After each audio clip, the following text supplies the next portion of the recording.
Hello, how is it going today, everyone? Welcome to Movie Crap Live. How are you doing tonight? Can you... Oh, there we go. There we go. Let me make sure... Sorry. Sorry. It is a bit of a... It wasn't too crazy, but, you know, nights are the way they are. I will send out the skeet and the tweet. And I will say hello to who all is here. I see we have Taco Master, sweet potato fries. I love that. Cornbread, purple goop. I saw William Ellman earlier. Sinram, Al Vasquez, Super Adusky, Jordan Salafalo. Did I say Zodberg? If I didn't, Javier Partello. Who else? Oh, Pup is here. Caden, hello. Nathaniel Foga. I think I said hello to Sinram, Ratboy Mickey. Was Austin here? I swear I saw it. Maybe I'm just making that up. Anyway, hello and welcome to Movie Crap Live. Sorry. All the chaos just stopped. Hello. We're in the classic location, I guess if you want to call it that. Nobody got the energy drink clue, so I will reveal it whenever that is. I don't think anyone got it unless it happened just now. Anywho, welcome to the show. Always, it's cool. Hey, you know what? Everybody's got a life. Everybody's got stuff going on. It is cool. I'm liking the lighting more than I thought it would. That's nice. Anyway, sorry, I'm just closing stuff that should have been closed. You know when you're thinking you need to get everything done? Anyway, yes. Hello. Welcome to the show. It's going to be an interesting show. I think there's a lot of stories that matter, obviously. Oh, hello, Elwood. Hello. Did I say hello, Javier? Well, you can have a second one. But yes, it'll be an interesting show. I will talk about the Johnathon Joss stuff. It'll be later on, and I will actually do the timestamp just for that tonight. So if for any reason you don't want to hear about something like that, and I know people watch YouTube videos to chill and all that stuff, and you've just heard enough of it, you can skip over it, or you can come back to it when you're mentally cool with doing so. Anyway, not to bring the whole show down or anything like that. Let me move this. But anyway, other than that, oh, here we go. Hello, Austin's here. Austin, I legit thought you were already here. That's funny. Will Kevin James be Zelda also new Mario Kart fun? Oh, okay, that's quite the review. Well, no one guessed it. It is different. It's called, I've never had this one, and I've thought about it. No one wants you, Siri. Go away. It's called Bucked Up Energy, and it's the Rocket Pop. They all have a Rocket Pop one, I guess. I would really I don't think I'm big enough to get an endorsement, but if I ever were to get one, I hope it's an energy drink one, because that would just make my life easier if it just got it shipped to me. Anyway, that's the only reason I really want it. Money too, maybe, but just the free energy drinks would be worth it. Any energy drink company listening. All right. Cheers to you, Bloxy. Oh, it is, sorry. Bucked Up Energy, right? Yeah. Well, we'll see.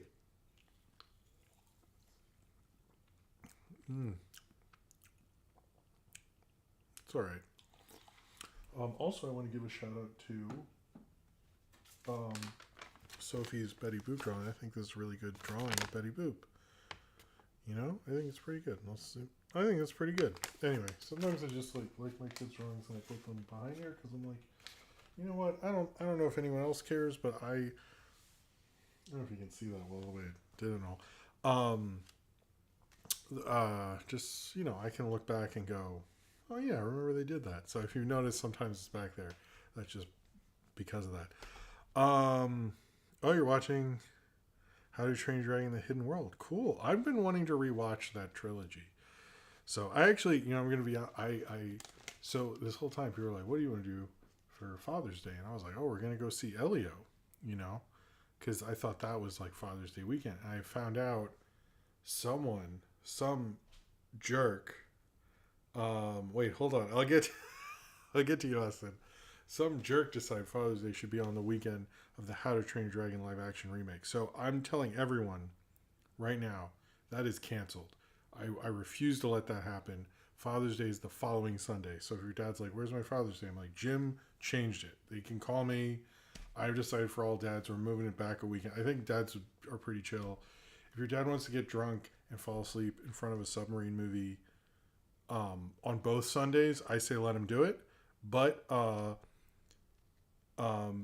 yeah, for real, not putting up with seeing fucking How to Train Your Dragon live action remake on Father's Day. That is like reverse Father's Day to me. Like, what the fuck? Anyway, hold on. Sorry, Austin. Thank you for that super chat. That's very generous. Hi, Jim. Just been dealing with the mailman.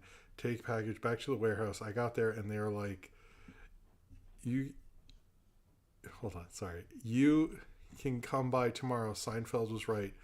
Mail people are evil. No, I agree with that. That sucks. You should see the Broad City one where I think they ended up going to like this really weird play. No, I've had so many bad. One time they wouldn't deliver like the thank you, Austin. Hold on. Let's cheers to Austin. Cheers. That was very generous to you. I'm sorry. That sounds like it sucks. I hope the rest of your night is better than that. Cheers to you. One time like they would not deliver this letter, and I said, well, fuck it, I'll carry it. But it was like really big, and the whole post office was like yelling at the post people, and they're like, no, I mean, maybe we'll do it later. And I just like walked out with it because I was like, yeah, fuck you, you get to look bad now. It's like literally your job to deliver shit. I don't know, they're so, mail's not, I mean, I know you have other mail problems in Canada, so I'm not gonna act like the mail in this country, because that doesn't make sense. But I know y'all have, the mail's a whole other thing. They're playing. Oh, Taco Master. I'm sorry about your dad, but that sounds awesome. You should go see a Goofy movie. And thank you again, Austin. Thank you. That was very nice. All right. What else? Oh, so another thank you to my daughter Sophie is the videos have been there's been a lot of shorts because I've been working on this review of the original Lilo and Stitch, and then I noticed my camera, my phone, I use my phone, was like moving like this, and sometimes it does that randomly, but it's not, I don't know if it's bothering any of y'all or you even notice. It's fine if you don't. I don't care.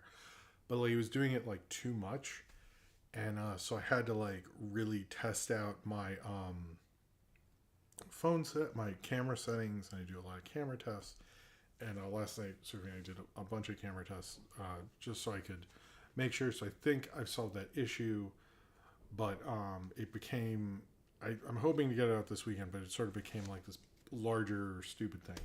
So then I would have liked, and I didn't anticipate, and for some reason, I think it's because whoever said on the last stream said, could you put it on fade, not switch? I think it was part of it, but it's also like, maybe I should just fix this issue. So anyway, I'm an IT guy, so I will test something ad nauseum because I wanted to like, let's solve this shit. And anyway, it became much bigger. I know this isn't the most fun conversation in the world, sorry, but that is why. But I'm hoping to have this beefy Lilo and Stitch thing out this weekend. Other stuff, I've been watching the Pee-wee documentary. It's like 2 parts, which is confusing why it's that long, but Pee-wee is pretty influential, so I get it. Zodberg, you deserve a credit there, man. You deserve some credit. Thank you for bringing that up, because you might have you saved me a bit. Oh, you have a burger cooking. Yummy. William Ullman says, saw the Ponchian scheme tonight. It was definitely another one. It was kind of like the last. Yeah, I feel like that about Wes Anderson. He's definitely in his. Maybe this is not the term people want to hear, but in his Woody Allen All-Star stage, where he's just like there's like certain ones that'll pop out, but they just become another one, another one, another one. And I feel it's like, back in the 80s you had the like Hannah and Her Sisters was a big one, but then there's like so many, he like makes so many, and I feel sort of the same way about Wes Anderson. I'm not surprised, but thank you for your review. I'm not sure if I'm going to see that or not. I'm like, I don't know. Wes Anderson's weird for me because I remember when he was like new and there's only like a couple, and like seeing him become an industry unto himself is like, I don't hate him or anything, but it's like, I don't know. It just doesn't feel as interesting, and I don't know if he knows where he's artistically. He's not necessarily developing. He's just sort of making cool movies. Anyway, sorry. Cheers to you, William Alvin. That's it. But yeah, that's sort of what I suspected. I don't know what else. I would like to see Michael Cera in a Wes Anderson movie. That does sound interesting, though. Anyway, cheers to you, sir. But the PV documentary is good, and there's so many creative people, and so many people whose careers started because of Pee Wee, whether it's Tim Burton or Phil Hartman or so many. I didn't realize Charlie's mom from It's Always Sunny was a groundling. Didn't know that. So it's interesting, but we haven't gotten to the second part, which I guess is the show, and I know the show was very influential. But it's really good so far. I really like it. I didn't know. I just sort of suspected he was gay, but I didn't know his boyfriend from the 70s and all that stuff was really fascinating. And I do find him to be someone who very much took advantage of doing different stuff. I also didn't know his Letterman ties, which I have been. Thing I have been doing is sometimes I'll go on YouTube and just pull up a random old David Letterman episode, and man, that show is so much better in the 80s. You have no clue. Like the one in the 90s is not as good as he was really cool and interesting and different. And Seth Meyers is the only thing close to that. And I think he would even admit he's not. Well, Letterman was really so different than, especially watching old Johnny Carson and watching old Letterman. You're like, oh, I get why people were freaking out. The other thing is, my wife and I saw The Fall Guy. Because she was like, well, let's just watch it. And which is surprising because she didn't want to see it before. But we saw it, and man, that is a bad fucking script. There's so many decisions in it that if you start your movie with a romance that broke up, sell what I'm moving something. Sell what the importance of that romance and that they had something, and they don't do that. They sell his accident. It's such a bad it was and it annoyed me because they'd have things, but they'd put them in the wrong order that they should. I was like, this is frustrating because it's you could have made this into something. And it's also the other thing that's this. I think I talked about this when it came out. It's based on a show, and the show didn't have a romance. It just was a man and woman who solved mysteries, and they sort of abandoned it to do this quirky thing, and it didn't even do a good job. It was what the fuck. Anyway, it was. Everyone is telling you that's a good movie. I'm sorry, no, that is pretty easy to decipher that is not a good movie, and it was just trying to coast on movie star charm. But you can do that if your script is tight. Watch The Big Sleep. The Big Sleep goes on movie star charm, but the script works, and you have to have a script that works. And that, especially a movie like that, it was very it's the famous Billy Wilder quote, you don't have third act problems, you have first act problems, is so true in that one. And without that first act, it deflated fucking everything. It's fun, but it's just and there's certain scene a split screen thing that sort of worked, but they really needed. David Leitch is not a storyteller the way I don't know, I feel he was better when he's the Atomic Blonde stylization than him trying to be quirky. I don't know. Anyway, sorry. That's my review of The Fall Guy. In case you were wondering, a year later, Nathaniel Focus says, I got to give out seasoning samples to people like Hank Azaria, Kristen Shaw, and Kate Minucci when I went to Fan Expo last week. So that was neat. Seasoning samples? Is this from explain the seasoning samples thing, because I'm curious. Is this at a restaurant? Sonic or something? Explain the seasoning thing. I'm curious about this. We'll come back to that when I see it on the chat. Anyway, I think that's the only thing I have to talk about.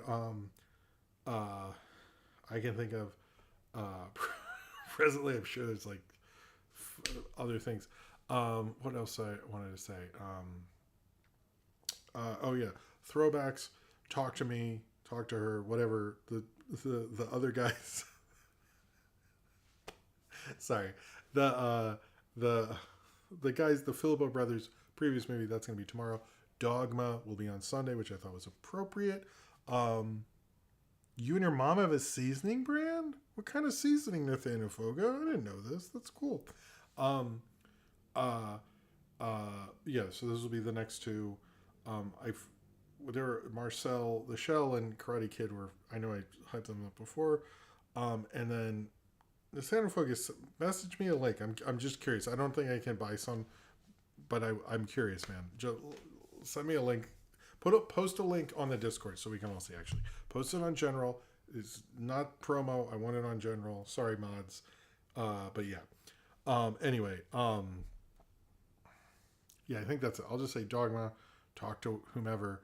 Those are the next two throwbacks. There might be a one after that, but we'll talk about it next week. I can't remember. It's all queued up, but I forgot. Even though I did it today. William Muhammad said, "Did you ever see the '80s Letterman episodes where he ships in the world's largest vase to the studio?" No. If you have the link, send that to me, man, because that sounds cool. I saw the one where they redubbed a whole episode, and I've seen just random ones with random people, but I haven't seen as many of the special ones, because I know there's one like where he went to someone's apartment, which I think other people have tried to do. I think there's one where the camera's upside down.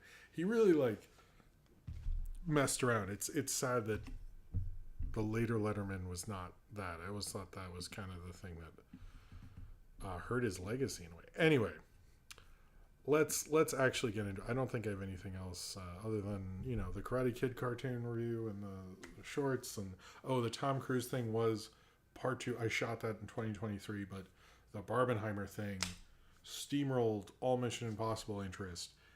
So the silent film thing and the Tom Cruise thing were shot in 2023, but completed now. So that's why, if you noticed, I looked a little different. If you didn't, it's fine. I'm eternally look like that. Okay. All right. This and everything I do is supported by you, the fans, either through the very generous super chats during the show, where I'll read them out and talk to you and all that stuff, and take a swig of bucked up to give myself some energy from just collapsing of exhaustion. Or you can support me through the Patreon, which is linked below. You get all sorts of cool stuff like postcards, which should be mailing out soon. More Power in the Movie Review Vote. You get access to my commentary series, which should also be coming out soon. And much more. It helps me do all sorts of stuff like make flyers, which have been going actually pretty well. I think I'm the last person putting flyers on the subway. Haven't gotten caught yet. Fingers crossed. But I that's going well, as well as like I'd like to get stickers a few. It helps me buy like most of the equipment I'm shooting this on was bought through funds through that.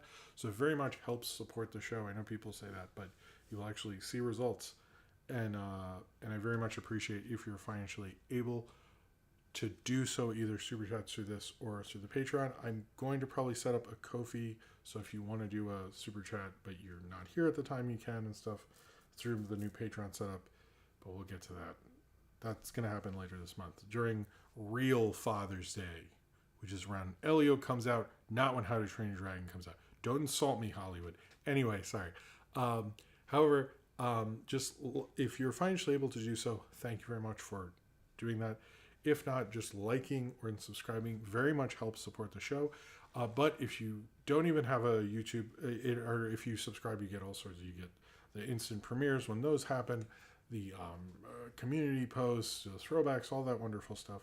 But if you just come here to watch it and you're in the library and your name's Chris and it's the Towson Library and you're in that corner, you're in the magazines, you're in that computer everyone forgot about, and keeping it down so the security won't find you. Thank you for watching, Chris. I hope you're having a good time. That's actually, okay, I wanted to clarify something about this joke I've been doing. Back when I did Cletus the Fetus, part of because I was friends with a lot of punks, and a lot of punks were like kind of homeless and transient and stuff, a lot of my views would be from library computer labs, because they would, like, the punks would like come into town, go to the library, and find a computer station and watch Cleese the Fetus and watch like everyone they missed up to that point. So I used to have, I don't know if I still do have fans who just watch me through the thing, but when I started, that was like a good portion was library views. What the counter I had then said, at least. Anyway, sorry, that's the evidence by it. Anyway, but thank you for doing it. Thank you for being here. Thank you all for your support. What was the other thing? Also, Discord. If you like the community here in the chat, and it's a very wonderful community, you should join the Discord. It has everyone from Austin. It's run very well by Austin Zane Powers, Ryan Walterson, Austin Zane Powers, Ryan Walterson, Cornbread. Sorry, who do a great job. They do movie watches every week. They do also. I don't think. All sorts of cool stuff. You can ask, there's daily questions. There's the Ask Jim channel where I try to answer everybody. There's suggestions. You can give suggestions. I actually like suggestions everywhere. But if you're like, where should I put this suggestion? Just put it there. I will get to it. There's movie discussions. There's cartoon discussions. You can do self-promo. If you have a YouTube channel or you make something, you're like, where can I promote it? Put it there. We're totally cool with that. There's all sorts of cool stuff. I'm not sure what they're watching Isle of Dogs. Okay, Isle of Dogs. They're watching all sorts of cool stuff. It's a great community. It's wonderful. I consider it the best community on the internet. Let's be real here. It is the best one. It's the only one that people aren't embarrassed by. So that in and of itself, they've done a really great job running it, and I very recommend it. And it's there. If you like this community, who you hear me talk to, if the chat doesn't load up, that's YouTube's fault. Then you can load there right now. I hear my cat meowing in the other room, probably because he's in a room that I closed the door in. I will come back, and then we will talk about the King of the Hill intro. I will be right back. I'll be right back after this. 1 second. Why is it still? Okay, that's weird. All right, I'll be right back. Hold on. 2 seconds.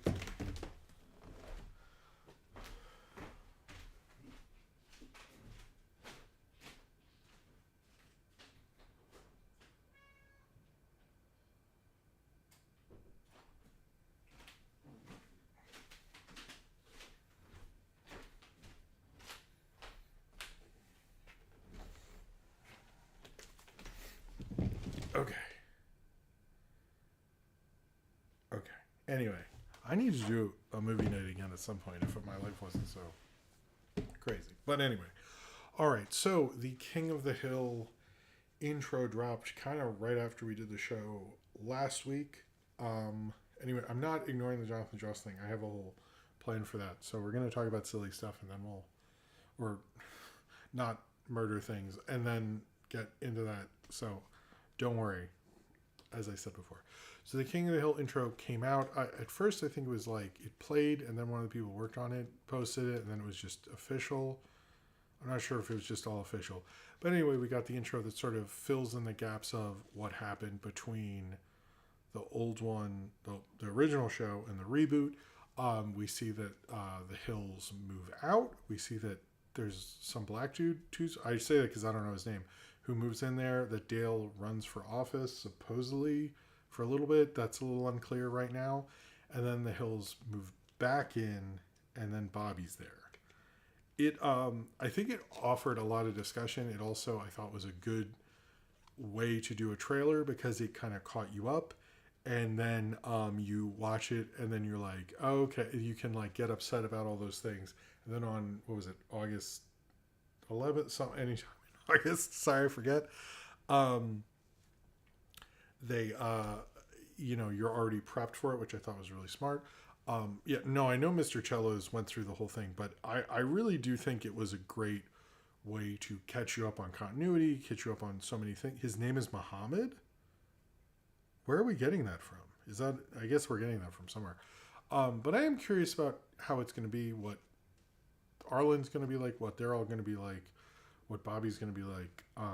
To be honest with you, if I was really going to do a King of the Hill reboot, I was thinking the smarter thing would be is Bobby's the chef. He's a little, he's Bobby. He's not exactly Hank Hill, and his son would be a Hank Hill type. And it would be like the reverse. I think that would probably be it. I think if he doesn't have his own son, that sort of, I'm not sure dynamic wise how that'll ultimately work. I think it'll sort of, I'm curious if it'll. I don't know. I am curious about that. However, um, we'll see what happens with it. I thought it was a good intro. I'm excited for the show. I think, but my main thing is I did post this on Blue Sky. I've watched a lot of the Beavis and Butthead reboot. It is really good. It was a good reboot. It's a very good reboot. And it was very smart at updating the characters and doing it the right way. And they have like the characters if they had aged. And I don't think King of the Hill's doing the time travel that Beavis and Butthead is so interested in. But the fact that Mike Judge successfully rebooted a show, which I think was better than he had rebooted it twice, but I think this is a better reboot. And the fact he's working on with Greg Daniels gives me some hope. I'm a little nervous because I love the show so much, but I think I'm willing to be open to it because of the Beavis and Butthead reboot. I'm a little like I would kind of I hope the Beavis and Butthead reboot isn't over. I sort of suspected as I didn't look into it at all. What I don't know. I think it was a good intro, and I think it was a good bring us up on that. I am curious about like I don't know, Dale running for governor. I'm curious about that whole thing that could, but I think it's better explained than just brought up. The Bobby thing I think is going to be interesting, but we'll see how it all goes. So, Austin says, so Hank moved to one of those white collar bases in Saudi Arabia. It's like one of the bases from the 2007. What? Jamie Foxx movie? What? What? What? What? I'm confused. I thought he just moved to an apartment. Anyway, that's it. Here's you also. That's interesting. Here's you, sir. It's also weird seeing the parents be old, but that's like, wait, this is true? What? I'm so confused. He moved there to nurture a nest egg for... Is this what? A white collar base in Saudi Arabia? What? Is this in the intro? What? There's a whole Saudi Arabia plotline. It's a petroleum company in Saudi Arabia that Hank has to work with. It's not a joke. They confirm that's the real reason. Wait, what? Man, did Johnny Chalice go over this? And I missed... Okay. Maybe I should... You know what? I probably should have watched it today. This is like the one thing I was like, yeah, I watched it a week ago. I'm good. Now I'm like... It's in the log line? Johnny went over... Okay. I'm sorry. I clearly clicked out before. I was probably like, I got it explained to me. I thought he was going to talk about some stuff. Okay. Hey, look, I'm not... Do you want to call it... No, it's okay, guys. It's okay. I'm good. All right. Never mind. Anyway, yes, Johnny went over... Okay. Now I feel embarrassed. I should have watched it not a week ago and all that. Anyway, it looks good, and I think I can catch up, and I'm going to move on because I clearly feel a little silly now. Okay, there was also a trailer. Okay. Well, we'll see. Anyway, the Netflix Tudum or Tudum or whatever thing happened on Saturday. We got a lot of different things. Kids grow in different ways. The Bobby height thing is not as confusing as you think. He didn't really grow that much in the show. Anyway, sorry. There was this big Netflix festival. They're trying to do a lot of companies, much like the DC Fandom, are trying to, or the Star Wars Fan Expo, are sort of like, they don't need to do Comic-Con, they'll do their own Comic-Con, and that's sort of what this is for Netflix shit. The main things we got was the Frankenstein trailer, which doesn't really show Frankenstein, but does show Oscar Isaac as Dr. Frankenstein. By the way, Frankenstein, this happened in like the third movie in the 40s that they bring up, that like most of them just call the monster Frankenstein, even though it's not actually called Frank. Like they actually explain, if you know Frankenstein media, they explain why everyone calls it Frankenstein in the third movie. So anyway, um, but it was a good trailer. It looks very stylized, remind me of kind of Crimson Peak in terms of the the sets and everything. It looked pretty cool. I'm excited to see his take on this story, particularly like what he did with Pinocchio recently.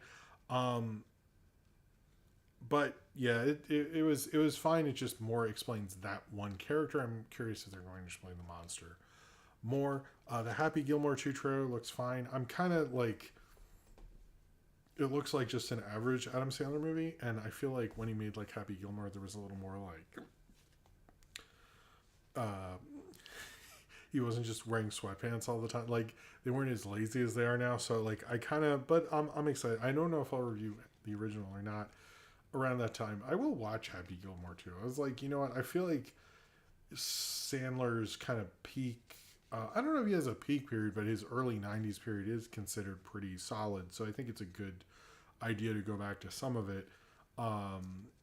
Probably anything up until, and I don't actually know. I'm not a big Adam Sandler guy, but I feel like Little Nicky, I remember being sort of a divisive one. So like, they could do The Waterboy too, or any of that. So I'm curious like how well this will do. It is cool that Julie Bowen is back. And all that, and yeah, I don't know. There's not much to say about that. The Wake Up Dead Man trailer, which is the new Knives Out thing, looked fine. There wasn't really much to glean from that, even though we're just getting a new Knives Out. That's neat. And then the big one, I guess, is Stranger Things. Now, I want to bring up the Stranger Things holiday release because it's pretty crazy. What they're doing is putting one on, like it's in 3 parts. One on Thanksgiving, one on Christmas Day, I think, and one on New Year's Eve.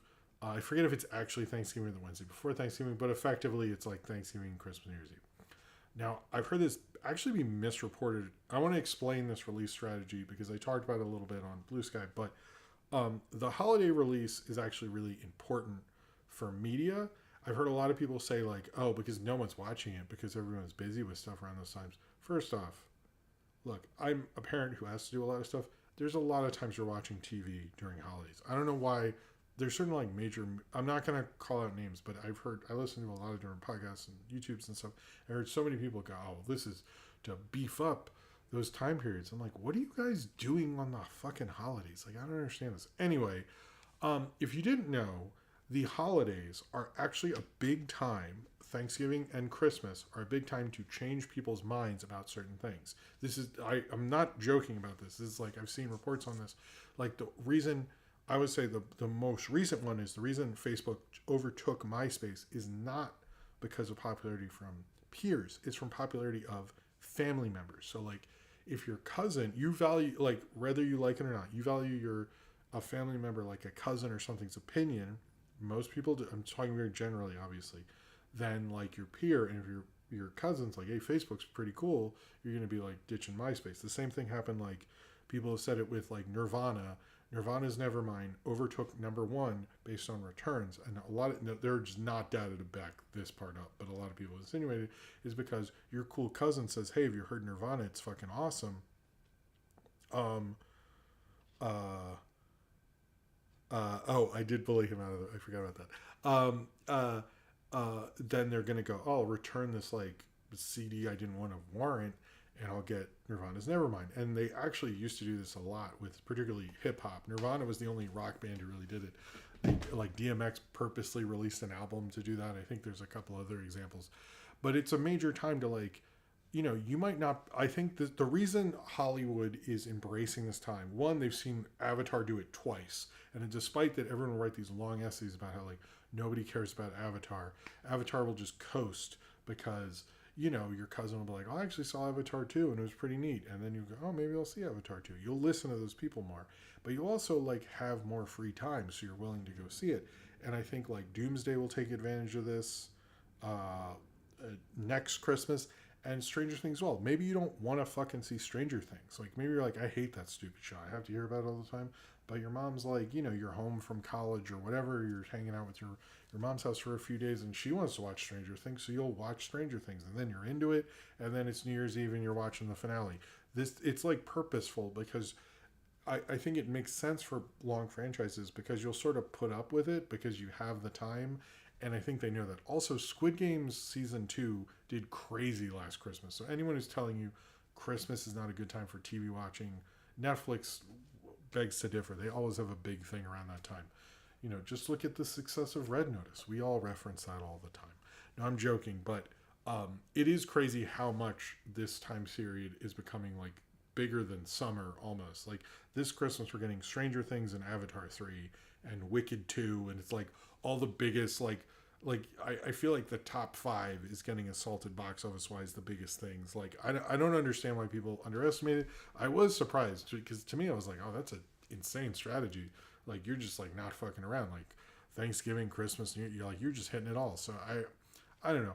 I like Stranger Things. I never really think about it after it's over, but then when it's on, I'm like, oh yeah, it's that kid. And I don't know. I think the show should have ended, but I don't know. I think it's like the real success of Stranger Things to me is like somebody went like, what if I combine Spielberg and John Carpenter and throw some Stephen King in there? And like, of course it's big, but like, I find it funny, like, fucking Spielberg couldn't figure this out in the 80s, what they did. Anyway, Weston here. I've always watched Red Notice. I've got to play on 3 other screens while I watch this. If you take a picture of that, I will. Oh man, Westinator, you gotta.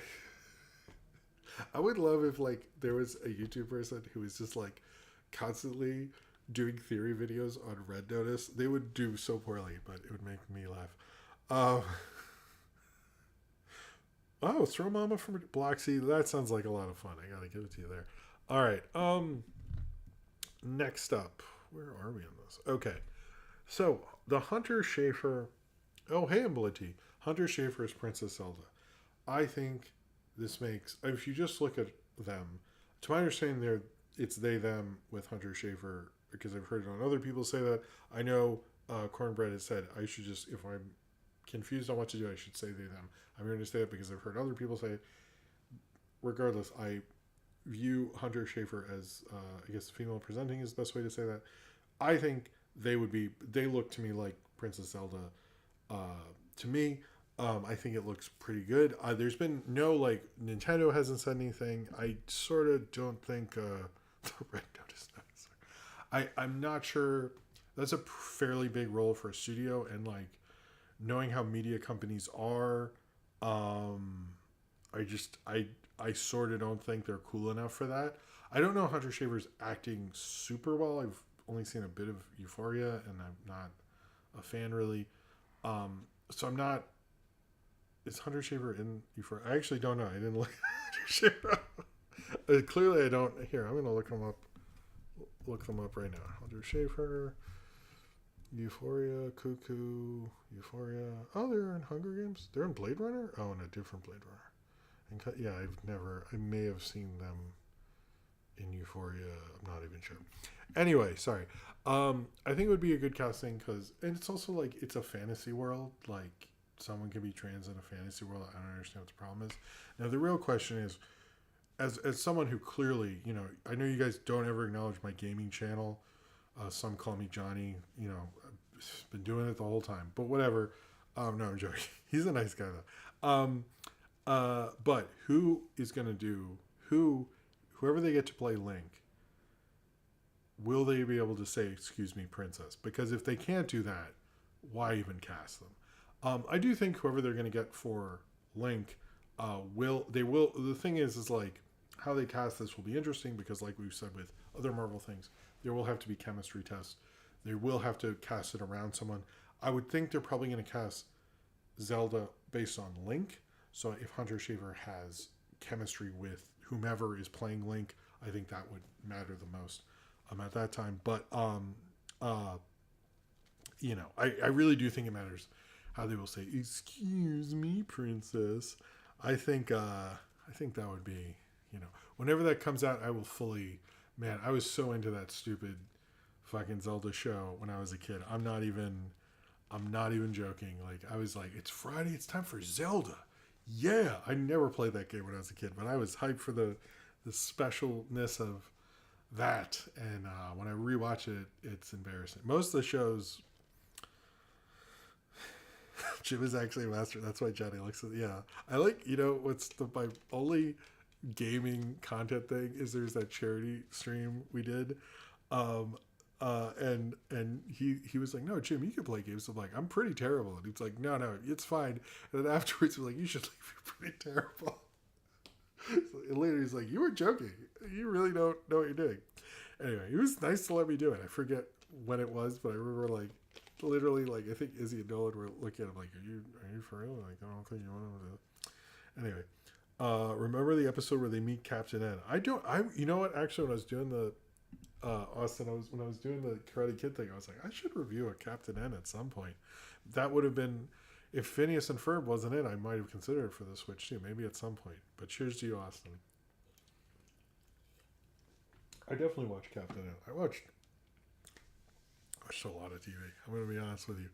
The the amount of TV I watched as a kid, no one would let their kids watch now. I'm going to be very honest about that. It's not a thing people let people do anymore. The amount of you have no clue. It was like a Saturday morning from like 5:30 till noon every Saturday. I was insane. But you know what? I'm glad I did it because it don't exist no more. Anyway, oh,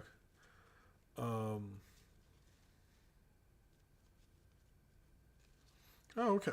I don't know who Morgan Davis is, but I play Dan. Okay, I can sort of see it. I don't know. I think this Zelda movie is going to be big. I'm curious when we're talking about the video game movie thing. It is going to be interesting how this all shakes out because I think it's going to come. Certain studios have certain franchises, but it isn't going to be like Marvel at all. I think the Marvel DC superhero thing, like no other industry operates that way, really. So I think it's going to be interesting, but I think it'll be like the 2000s where it's like you have a major character, a major franchise having a movie and people will be excited for it. But I think Zelda's like one of them. I'm still surprised we haven't gotten a Metroid movie. I would have thought that would have happened by now. That's a game I used to love playing, even though it was way too hard for me.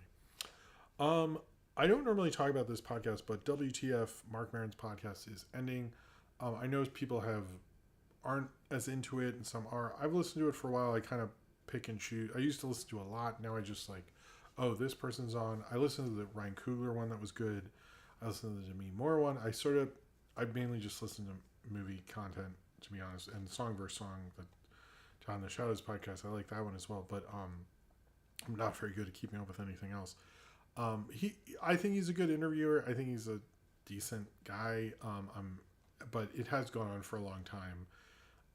Like it was when it started, it was like the first time I really heard about podcasts was from that podcast. I would recommend, like, if you see an episode he did with someone you like, he's usually pretty good. Like, he'll usually get something from them that's pretty interesting. I thought it was a fairly solid podcast all throughout. But I am I don't know. I'm excited or not excited. Sorry, I'm sad to see it go. But I like that he was very good in the Bad Guys, or the first one at least. And I'm happy for him having that. But I think we'll see how it all shakes out and who he has at the end and stuff. I didn't hear the John Mulaney one that I heard a lot of people liked. I hope he gets certain people back, but he did a Robin Williams one that was pretty good, things like that. So I would say if there's someone you like and you heard they're on it, go listen to it. I think he did probably one of the all-time podcasts, or maybe an all-time one. I'm not saying it's the best one, but it's one that held fairly consistent over all these years. Like when you don't watch a creator for a little bit, like on YouTube, and you come back and there, a lot of times you're like, oh shit, this is what you're like now, or this is what you're still like, or something like that. And it's nice to go back to him and be like, oh, you're still consistent. Cool. It's kind of I think the reason I never abandoned that show was because, the Ryan Coogler one was good and he could talk about the blues with him, or the Demi Moore one was really interesting, or I know I keep bringing those up, or he did a Kevin Smith one a while ago. I don't know. I just remember those two. listen to. So apologies I bring them up so much. But other than like, he's a guy, a Gen X guy, so I'd have to hear him complain about Marvel movies or something.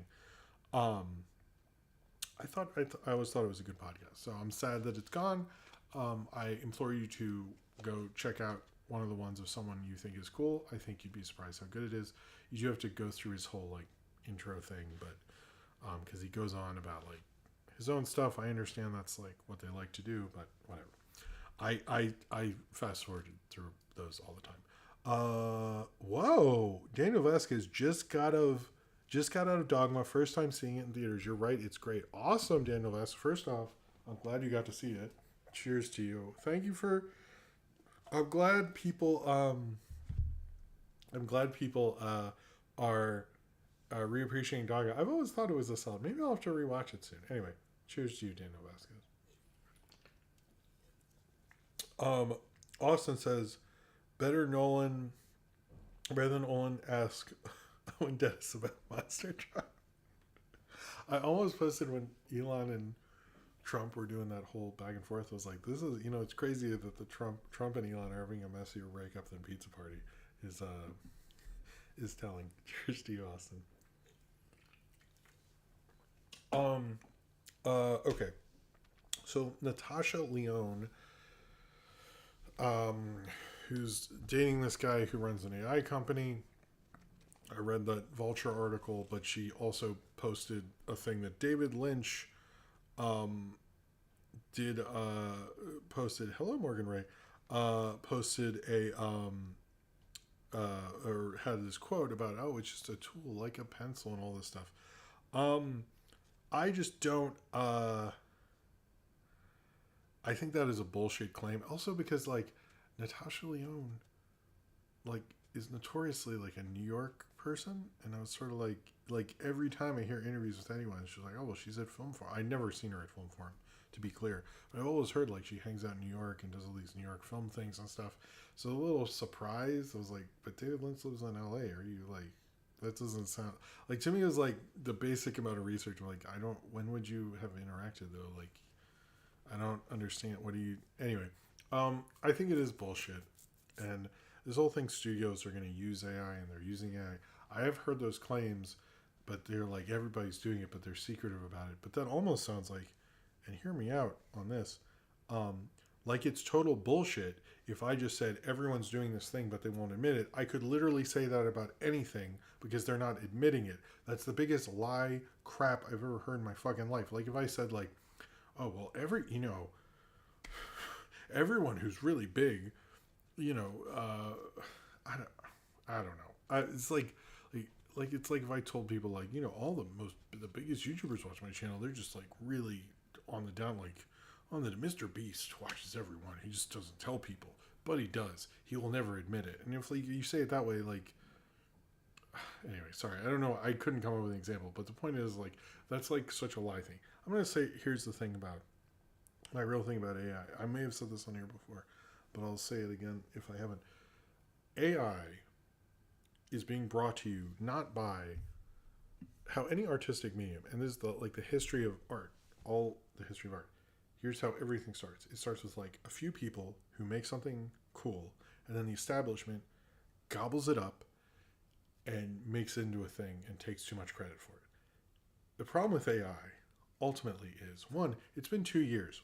Hollywood's not scared or worried. You've made no significant artistic achievement that's made no money or cultural impact with it. But like, here's the thing. The establishment never picks what becomes a thing. That is never how this works. I'll give you a couple examples. One, in the 1950s in France, I've used this example before. The establishment, like these very closely, perfect, very credible artistic versions of classic literature. Like they're perfectly shot. They were, the costumes, the sets, and all this stuff.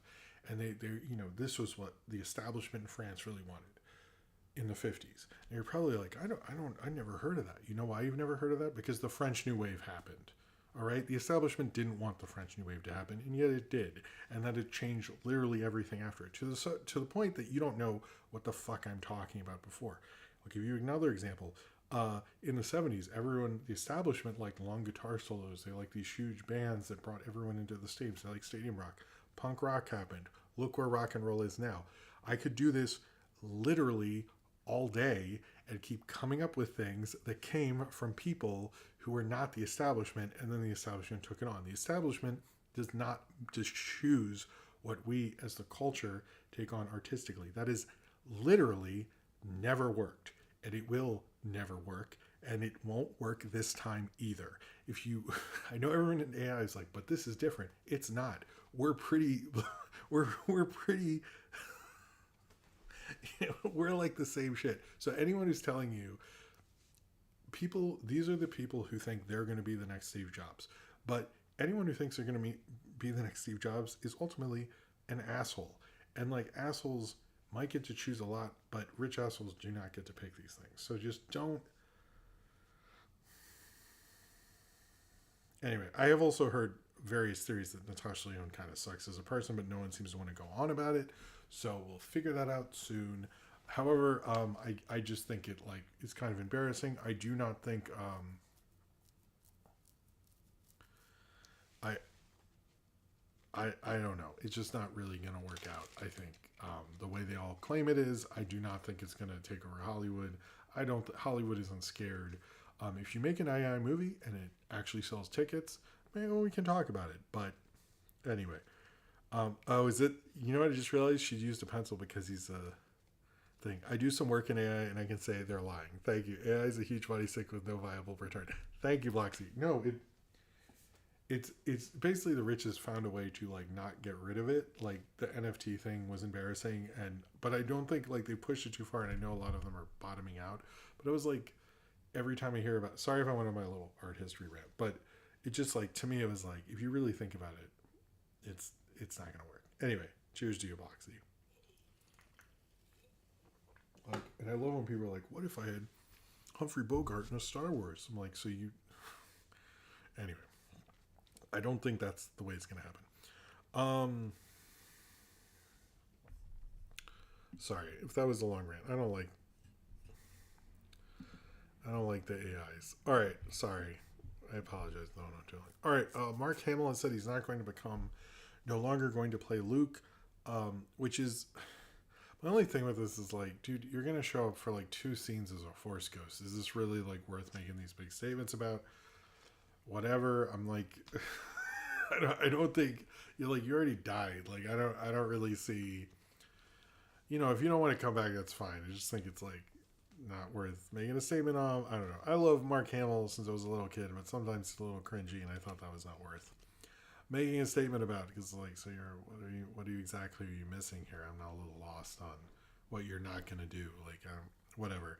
Anyway, good for him. I hope he is cast in other stuff. I think he's a great voice actor, but I'm also like, you can just not say anything. Like it's fine sometimes. There isn't much to say here, but David Zaslav is not um, uh, um, apparently got approved by his board for his massive payday. I think a lot of this has to do with, and if we're being real about David Zaslav, the Warner Brothers executives who are running Warner's that he really wants to fire just had a pretty crazy run, like Sinners and Minecraft. Like there's, you know, if you look at like their end Final Destination, they've had a pretty insane run. And he's like, oh, we should like get rid of him. And I'm sure the board's like, why the fuck would I do that, dude? Like, are you serious right now? Now I know there's like some talk about Sinners because they effectively like, you know, you are supposed to build up your library, and with Sinners they are in fact not doing that. But I think financially it sort of worked out regardless.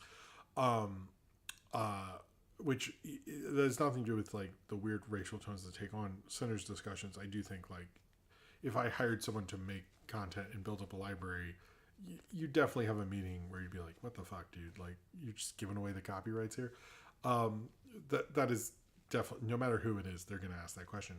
But still, like Minecraft, Sinners, Final Destination, like that's a pretty solid studio run. So I do think that has something to do with it, and how critical he is of stuff, and how, you know, they're really not happy. And if like they have a bunch of other hits, like if that Paul Thomas Anderson movie hits, if the other auteur movies hit, Zaslav's going to keep looking worse and worse, particularly with executives he's not endorsing. So I do think, I think they should just fire him. I think he's such a bad, just what a horrible CEO. Just anyway.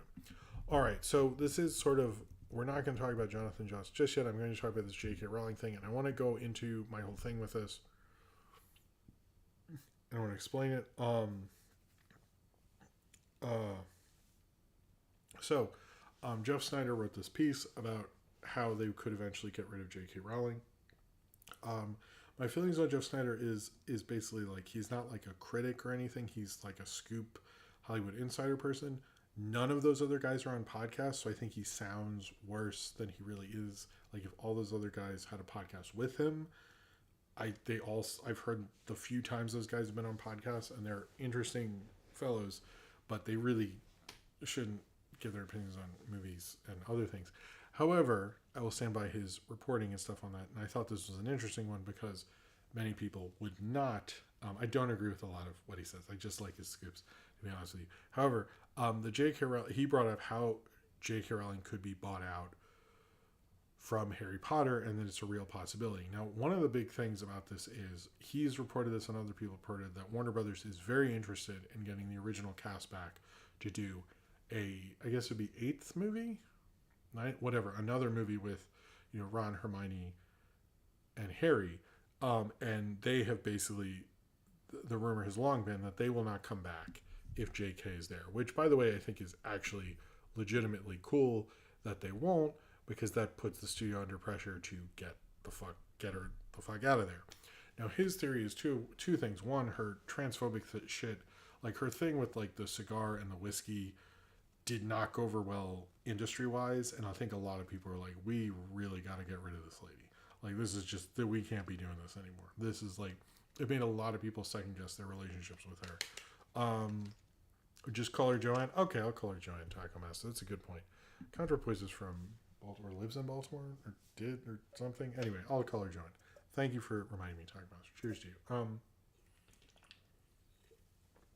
But the cigar thing, I think, did kind of make people go, and then Joanne's weird anti-porn thing, which is like, I do not understand people's weird thing with porn. Just like, let people jerk off. What's the big deal? I've never understood that. Like, whatever. Basically, there's a bunch of things that the other movie not being able to happen with Joanne is a major red flag to me. I do think it's too early to make that movie. I don't think you should make that movie until it's been a significant amount of time. I think Harry Potter needs a rest. Like, we barely get a rest from this stupid franchise. There's always like a big thing. They're really not. Warner's does not run this franchise well, though. That's a larger discussion. But the fact that the show was apparently sort of a way to do something with that IP, which they presently don't have anything to do. Like, they couldn't do anything else with it. But what he was saying in here is that what he suspects will happen is Harry Potter will, either they will just get rid of okay, sweet potato. That's a weird comment. Sure. What Jeff Snyder is suggesting is, one, they realize like Joanne's negative press will become too overwhelming. It will become too overwhelming, and they'll just have to buy her out at some point before the show premieres, because they notice like the public will en masse not watch it. The other thing, which I think this is probably the most likely scenario, is that what will happen is what happened with Last of Us, where it premieres huge, it's this big show, and eventually people are like, fuck this shit, and like jump off tremendously. Like, I think the first episode will do crazy numbers. Regardless, I know a lot of people say they're not going to watch it. There's still a lot of people who will, but I think it'll fall off hard, especially with Joanne's involvement. So I think what we'll see here is they will buy it out, and I think because of the Barbara Broccoli Amazon thing, studios are like, wait, so there is an actual price, though, to get you out of here. Supposedly, whatever she suggested earlier, they said no to that, but I think Anyway, we'll see what happens. But I thought it was an interesting theory about that. If he is talking about it, I think there's a bit of um, let's just say discussion on how to get rid of her. I don't think the Scooper guys will call each other out on social media or in private or something. And I think, uh, I understand, like, people are like, oh, well, she'll still say all these hateful things. They might put in the clause, like, you cannot post on, which I would 100% do. Like, I'll give you an extra $1 billion to please stop. Just stop it with all this stuff. And, like, I don't think she gets, like, how much she's ruined her legacy fully. But I think it's like a lot of these kind of people, they don't care. They just like being poisonous and think it's like so cool and like they're so right and all this stuff. But it's like, I don't know. To me, it's like what I would do is just like try to launch this show, give her proof that like you are ruining all of this. We'll just buy you out, get the fuck away. Please stop posting. Like I would make it a contractual thing. Like no more of this like transfer. But I don't know. I think I kind of read this and heard about it and this theory he had, and I kind of thought it was wishful thinking, but I do think it'll. I don't know. It's crazy that like George Lucas used to be the most cringy person in the 2000s, and he definitely handles this stuff other than the dumb like slavery thing. Um, I think has handled that better than she has when your relevancy is gone. But like also like he gave Star Wars a break, which I think helped that franchise a lot. I think they really just like could we please give Harry Potter a break? Like I don't know. I also think the show should be animated, not live action, but whatever. I hope they buy her out and buy her silence because jeez, just a really I don't know. But I have heard industry Twitters and stuff like that, or Blue Sky. I'm not really on Twitter. Apologies. Blue Skies and stuff bring up that like people are really fucking sick of her, and I think it's going to get harder and harder to get people involved. The public's definitely sick of it. I think there's a lot of people who are Harry Potter fans who are like, sort of like, I guess I'll watch this thing, but they're really going to have to bend over backwards. And I think like she's not, and it's also like she's really difficult to work with. Supposedly, like I've heard the stories about the Universal Land and stuff like that. So I think like you were already annoying and you're more annoying. I also can see her doing something pretty tremendously horrible where they'll just have to just get her out of there.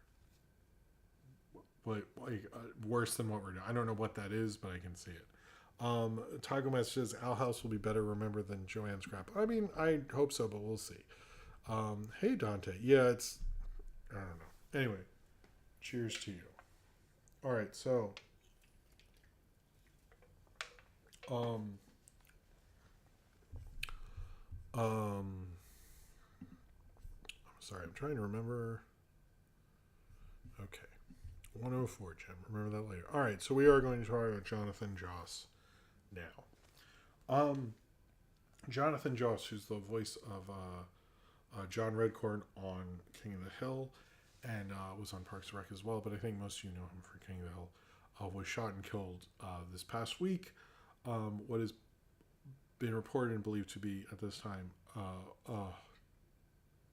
homophobic or hate crime, killing him because of constant homophobic threats on his life, his husband's life, and his home, which had previously been burned down. This was really hard news to take. I didn't know he was gay before this. I didn't really look into it, but before this, and it's very sad news to hear about. I think there's a lot of info about that, and I will talk about various info in this that I wanted to bring up.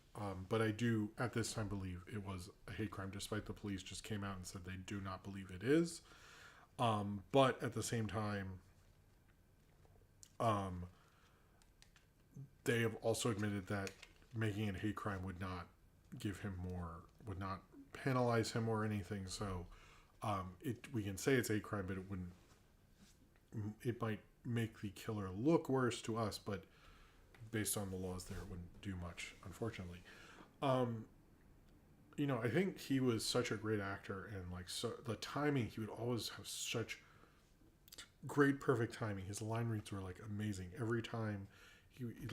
There's so many moments of him that you just remember because he'd like say it so hilariously and so dry, but in such a funny way. Such a great voice actor. Supposedly all his stuff is in the King of the Hill reboot. He was finished recording, but it's still sad. It's really sad that he's no longer going to be with us. We're no longer going to see him in things that he was taken from us um, so soon. It's just a very sad situation. Um, I think one thing there's been some. I did look into what I could find on this. There's some situations of this. I think there's a larger story at play here, and if I'm going to bring up things and that bothers you in any way, when this becomes a larger case in a trial, I think uh, uh, if anything, what I'm going to talk about bothers you, I would suggest not going to trial. I do think this will be a much larger, more complicated story than we are to believe at this time. I'm not saying anyone is a liar. I think there's far more context than anyone can get into. Um, so that is what I'm talking about. First off, the house fire. I watched the video that the San Antonio news outlet released. It was just sort of raw video of him talking to reporters after his house was burned down. He mentions that their gas and water had been cut off. I'm a little confused on uh, what that means, like why that would happen. He also mentions that that house was built by his father. Uh, um, for his mother, so I assume he'd been in the family for a while. Uh, I'm confused about like that situation, and that like there is an investigation into the fire. The police said today that they believe it's arson, but they couldn't find exactly. I know he was having fires in the house um, that at the time because they didn't have heat or hot water. I'm not insinuating anything, and to my understanding, no one's blaming him anyway. But there's like that whole thing is very strange, and like the whole deal with that, and like why were they in that situation exactly? I'm a little confused on that. I've seen very little reporting on that. The other thing is, and um, Super Dusky is bringing up, there was this video, and I saw the video of him walking up and down the street with a, they say is a pitchfork. I couldn't really see it. Um, like yelling and screaming, and supposedly, according to the one neighbor interviewed, he did this quite frequently. I'm a little confused about what was going on with him in that neighborhood. Based on his interview in the house fire thing, it seemed to be there was some sort of gentrification going on, and him and the gentrifiers were maybe not getting along. I'm not saying that is justified in murder or anything like that. I'm a little confused if someone's going up and down the street with like a major weapon. No one's calling the police on. I'm not pro calling the police, but that to me is like, you should. I understand it's Texas and stuff, but like, I'm confused on what exactly is going on, and I do think there needs to be more context. I'm not insinuating someone's right or wrong, but they did admit recently, because they were saying like denying that they'd called the police all these times. They denied that during the house fire. They have come out and said he had called the police several, like I think they said 70 times or something. There had been phone calls about that. So the fact that they finally opened up about that is a good thing, but there apparently are other details that they feel will mess up the investigation. So we'll see as this goes, but I would say if like any of the, I don't know where this is going to go, and there seems to be a lot of details about it that like I'm not sure where this is pointing to. It does seem like there's a lot we don't know right now. So as of this moment, I am still going to say this is a hate crime and is homophobic and all those things.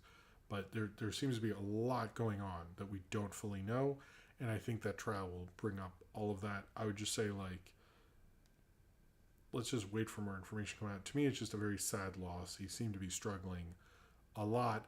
I think your house burned down is pretty horrible. The idea that they believe their dog's skull was on the mailbox and stuff, I think was very troubling. Um, but I do think there's a lot of other context we don't really know. I'm really curious about like why his hot water and stuff was shut off, like what was going on with that. Like that's weird. Like was he not paying it? But it seems like he just did the King of the Hill reboot. So like I don't think voice actors get paid that much, but it just like there's a lot of things I'm like, what is going on? Like what like to me like the more I looked into it, I was like, I feel like I'm getting like 2% of a story here. So I do think there's a lot going on. I'm not trying to paint him in a negative light. I'm just saying like I don't know what this is fully, but I would like to know more. I will try to give updates if I hear them. I think it'll probably be a while till we finally know the full story. I think it's just sad that he's no longer with us, and it's sad that someone felt the need to shoot anyone like that is unacceptable and not something I think we should stand for as a society whatsoever. I think he should be prosecuted and go to jail and stuff like that. But I will bring up things if I hear more information. I have a feeling like we won't hear much about this until like bigger news announcements and stuff like that. But I am curious to learn more as this goes on. But yes, as also just says, it's confusing and seems very complicated, and it's just I do feel like something else is going on. And I'm really very curious about like why his house was in the situation it was, like what was going on there, what's the deal with the neighborhood, like I don't know. I'm very lost on the like his mental state seems confused. It's just very confusing, this whole thing. So I would say just as this goes on, if what I was talking about like worries you or is too hard or something, don't go into the story any further. But I think it's really sad that we lost him, and the situation he was in towards the end of his life is a very sad thing, and R.I.P. to him. Okay.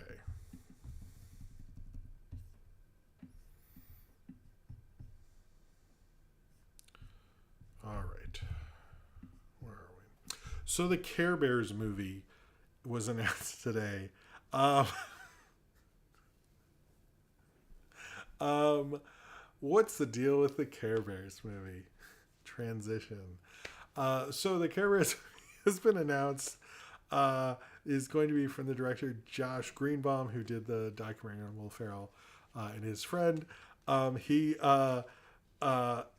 here's the thing about the Care Bears movie. Even that director, who anytime there's a documentary that Steve Meister, I agree, documentary filmmaker goes to features, I've rarely ever seen that turn into a director who's really good. I can't think of anyone. Like there's people who've done it, but they're usually become like just studio people. I think, I'm not a Care bro. I do see their merch everywhere. So I'm like, does anyone watch the new one? I'm a little confused. But it's like he's doing Spaceballs first and then this. So to me, it's like you just attached him to attach him. This is not a real thing. This is a headline thing. They're doing something with the Care Bears. I do find the franchise weird because like, why are we still pushing this? I'm confused about who watches it, or is it just a nostalgia brand? I don't know, whatever. When I was talking to Ryan Welch about the show, I was like, should I lead with Care Bears after Jonathan Joss, or should I lead with this? And my other thing is this.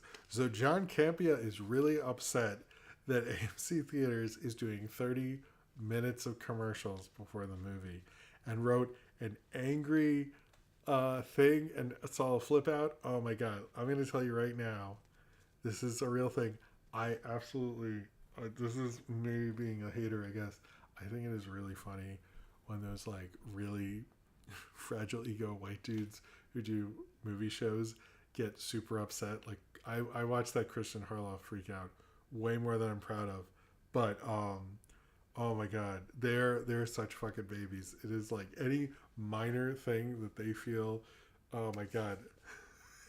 Fucking losers. Hold on. Let me read John Campea's he like went on this thing. I was like, dude, look, I don't like the commercials either, but he just went way too far. Like this dude has not had any problems in his life. Oh my Okay. It's just like, uh, wait, what? Oh my god. I love this headline. Hold on. I just looked this up. Hold on. John Campea. This. I didn't even know this. John Campea goes on. This is literally the headline. John Campea goes on unhinged rant, calls his subscribers racist, demands over 30,000 of them to unsubscribe over race. What? What? This isn't even the thing. He demands they unsubscribe over race swapping of Astrid and How to Train Your Dragon. Oh, this is from 2023. My God, I didn't even know about that one. Wow, what a baby. Okay, I don't even.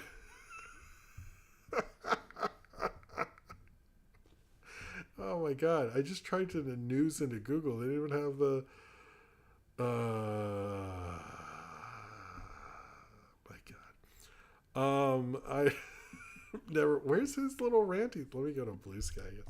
But my thing with the things. First off, I don't know how long it is because I work a full time job with kids and stuff. If I get to sit down, I will literally sit through any movie. I don't fucking give a shit. I love sitting down. Sitting down is like my favorite thing to do. Someone asked me recently, "Would you walk out of a movie?" And be like, "I am too much of a fan of sitting down to get up during any movie. I love sitting down." Everyone tells you sitting down is worse than smoking. They're idiots because it's amazing to smoke when you're sitting down.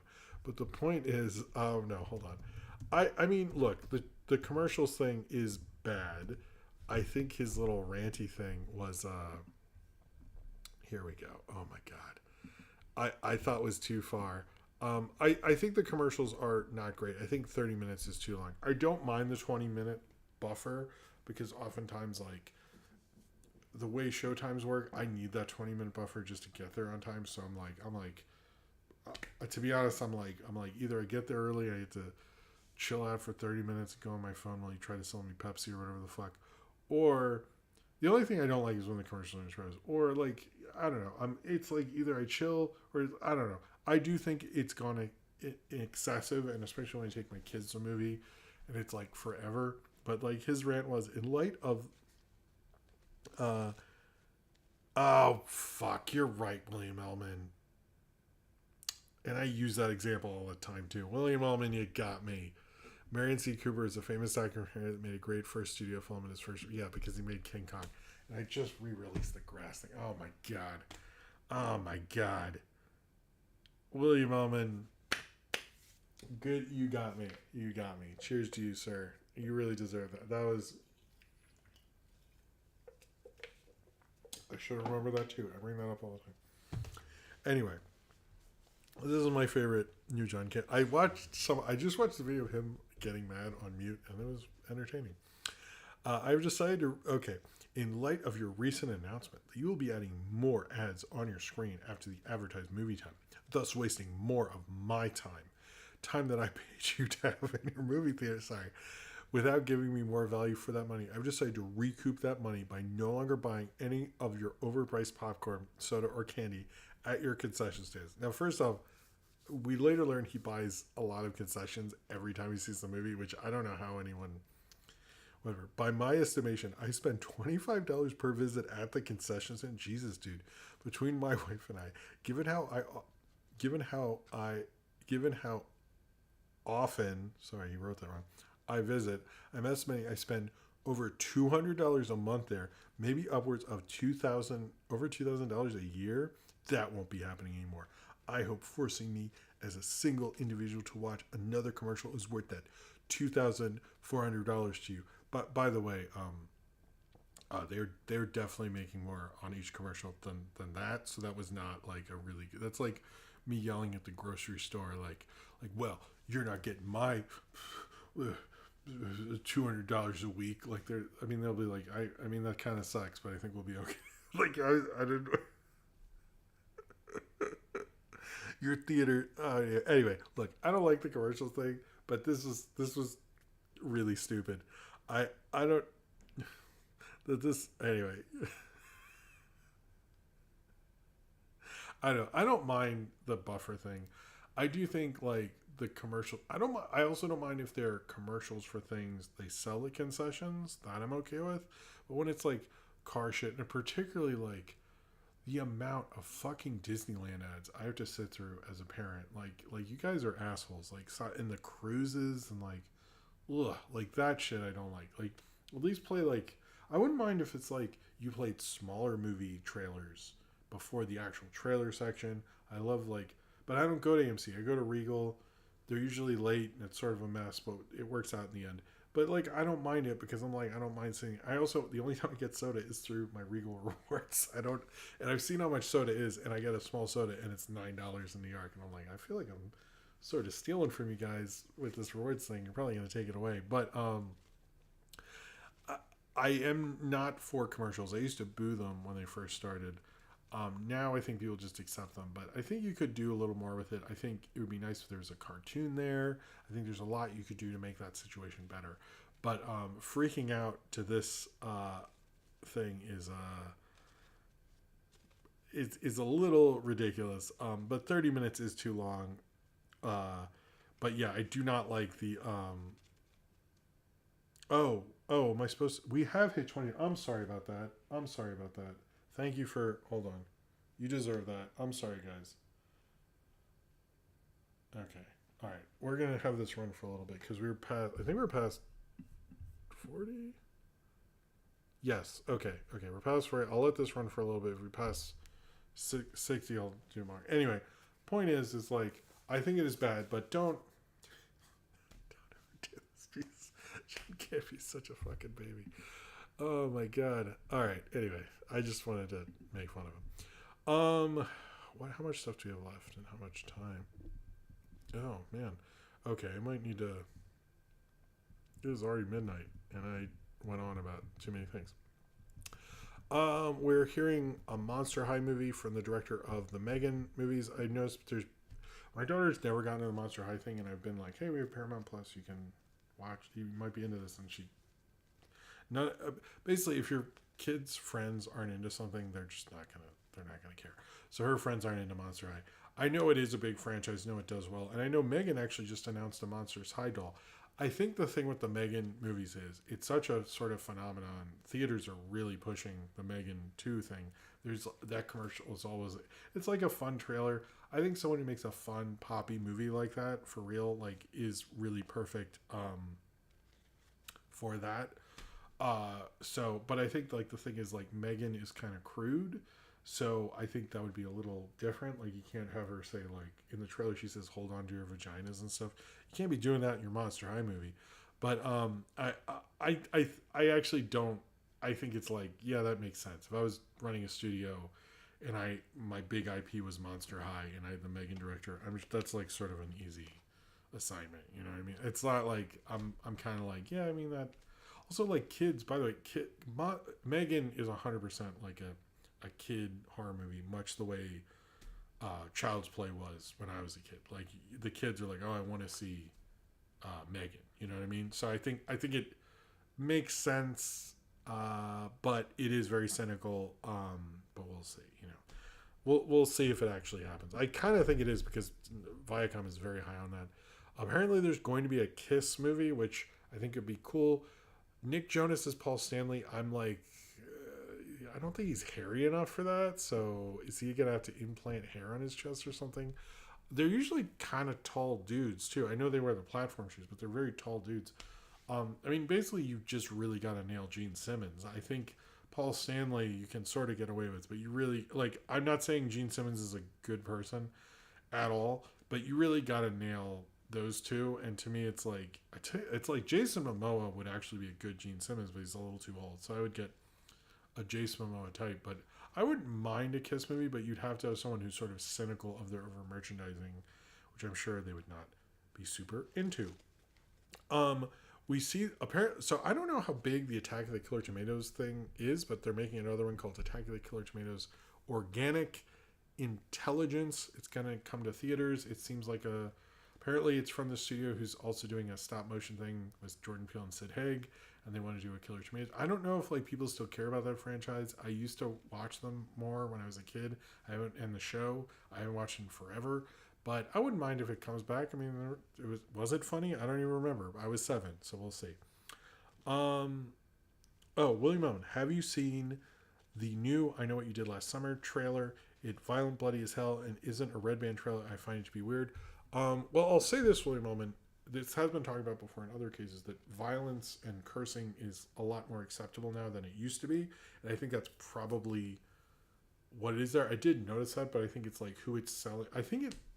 I have not seen that trailer in front of PG-13 movies or movies that little kids would see, but I don't know. I don't know. Sorry, I should stop doing this later. But anyway, cheers to you, William. Thank you very much for that. I'm sorry I'm not good at the lights thing. I should be better. I'm not always checking like the totals because I'm talking to y'all, so I apologize if apologies. But y'all are great. My bad. Let's talk about some trailers. I saw this trailer for this movie Sketch, where this kid's drawings become like alive and like attack people. It looks like if was good, which it isn't. So I'm very down. I that one looked cool. We had the trailer for Alien Earth, which came out today. That also looks really interesting. I'm curious how you do that exactly, but we'll see. I sort of like what Disney is doing with the Alien and Predator franchises, at least right now. See how we feel about it at the end of the year, but I think it's like moving in a cool direction. Like they're actually doing interesting stuff with them. What is it? Oh, the Wicked for Good trailer looked fun. I've not seen the musical Wicked. My daughter's super hyped for it. Did she do a review or did I do a review of it? I forget. But it'll be fun. I'm excited to see where it goes because I heard it gets weird. And I like weird shit, and that sounds cool to me. To me, it was like, but that trailer came out like really late. There was like all these things like it's coming out tomorrow, and it was like 9 o'clock, and I was like, "Where's this fucking trailer?" Like I told my kid there's gonna be a trailer today. Like what's going on? So anyway, there's also a trailer for a big bold beautiful journey. Stars Margot Robbie and Colin Farrell. It very much looks like a movie that's coming out in September, and it is. Okay, I do want to talk about the box office real quick after this. I'm trying to see if there's other. Okay, I will talk about the one thing, and then we'll talk about box office. And then I clicked away from it, so I forget. So Blumhouse is buying up Twisted Pictures rights for Saw. This would not mean that it is going away from Lionsgate. They're buying Twisted Pictures rights, was about 50%, and taking over as James Wan's Atomic Monsters, who are buying that. James Wan directed the first Saw, and would return to the original franchise director. I am not against this. I think James Wan is an interesting, weird dude, and there has been, we talked previously how the next Saw installment was canceled. I think probably because they anticipated the sale happening. I forgot to talk about the J.K. Rowling thing. The other thing was a lot of people think she'll be bought out because Warner's will be sold to Universal at some point, and then Joanne's weird thing would become kind of an impediment to that sale, and she might just be bought out if Universal buys them just to like get rid of her before the sale. Well, I don't know. That is another theory. But I think Blumhouse buying up makes a lot of sense.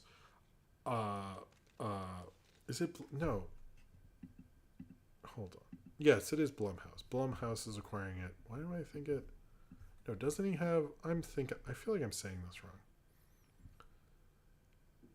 Blumhouse is acquiring. Yeah, Blumhouse. Yeah. Why do I think Atomic Monsters? Doesn't he own that too? Anyway, I think that's part of Blumhouse. Whatever.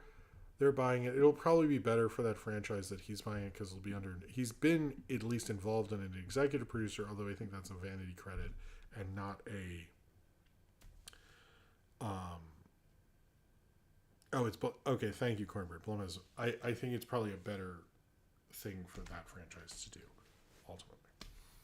All right, so we're going to talk about the box office, and then we'll take a break, and then we'll talk about Phineas and Ferb, and then we'll do questions, and then that'll be it.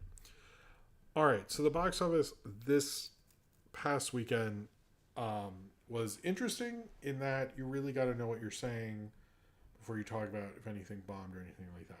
The two interesting parts is that Lilo and Stitch and Mission Impossible both went down pretty much the same percentage points, 57% 57.7, 57.5% both, which is pretty unusual for a box office. Um, uh, I'm not surprised because the weekend after Memorial Day is not a big. It's sort of like a weird, like suddenly it's September box movie wise, and then it becomes summer again. So it's like not too unexpected, but Lilo and Stitch is still might end up being the biggest movie of the summer, depending on how big Superman is. There's been a lot of questions about the profitability of two movies in this top 10, which would be Mission Impossible and Final Reckoning, since that costs like $400 million, and we're only at 122 at least. Domestically, I think it's at, it needs to make about 800 million, which no Mission Impossible has done. It's only made 389 worldwide, even though we talked about last week how those movies make $10 million every year annually. Eventually it'll make back its money. I don't know about that. The other one is Thunderbolts, which is struggling to get $200 million. A lot of people have brought up that if Thunderbolts had come out in like 2017, it would be a huge hit because everyone loved Marvel. I think the other thing with Thunderbolts is Thunderbolts doesn't feel unique in the marketplace that it is in. It's also, now it's doing worse than Sinners. I think Sinners took out a lot of the things and other movie franchises that are surging and pushing. The other thing with the Marvel stuff, I was thinking about this with other franchises, is Mission Impossible very much made sure all the other movies were available on multiple streaming services. There's a channel on Pluto, you could watch them all. I do think, regardless of how Mission Impossible, The Final Reckoning does overall, how they push that franchise out should be what other studios do. Like, you know, with the Karate Kid, like, you shouldn't have to sign up for Hulu to watch the original Karate Kid. Like, it should be on one of the free ones. It should be on two streaming services. Like, I think you should use your legacy. If you're going to make these legacy sequels all the time, use the original movies and really push them, because there might be people who like, oh yeah, Karate Kid's free on Tubi or something. I'll watch Karate Kid, and then you can, you know, get more people in. And it's like, why not use that to your advantage, especially because the Mission Impossible stuff does so well. I'm a little surprised they don't do that as much. And Thunderbolt, the Marvel stuff is only on Disney Plus, but like Disney Plus isn't as big as Netflix or something. Would it have made more sense to like put maybe, I don't know, Black Widow or the first Avengers or something on Netflix for that time or something like that? I think that would be a better idea to kind of push those sort of things. So you could do that, but they're not doing it because no one's really good at doing the streaming thing. Karate Kid Legends, which is the only real, is the bigger movie that opened this week, made about 20 million. Most people would say that's a bomb, except it only costs about 45. Sounds like it's probably going to make back that money. I think a lot of people will tell you different, but it's still the same thing when I talked about After Dark. Was it After Dark or Until Dark? What was that? And it costs like nothing. And so like that's not even in, where is that? I don't even see it. Is it Until Dark or After? Whatever. I didn't see it or review it, so how would I know? But like, that didn't cost anything, and it made back its budget. And you know, someone will say, well, it actually bombed. And it didn't bomb. That's not how it works. So Karate Kid Legends, sure, it didn't open huge, but it didn't cost huge, you know? So Karate Kid Legends might end up being more profitable than Mission Impossible The Final Reckoning, even though Mission Impossible Final Reckoning made more money in its second weekend than Karate Kid Legends. It's just about budgeting. And that film didn't cost more than $50 million, and it will definitely make more than $50 million. Say Bring Her Back, which I did see and I need to shoot a review of. I've just been is it Until Dawn? Okay, sorry guys. It only made about 7. That's kind of a more, I don't think that's the home run that Talk to Me was. I think it's Talk to Me. In terms of audience thing, although it is still a good movie. Although when I saw it on a Tuesday, the theater was packed. So I'm curious what the vibe is on that. Sinners, this is an interesting thing. Sinners is now is at 7 weeks in the top 10. Minecraft and Dogman are the big sincere with 9, and so or at 8, and so in 2 weeks people believe Sinners could, if Sinners is only at number 6 and it's still falling but not significantly, we could seriously see Sinners be in the top 10 longer than any other movie this year. We'll see.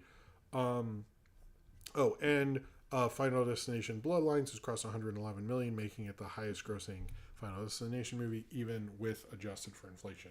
It is 100% the highest grossing one. at this point.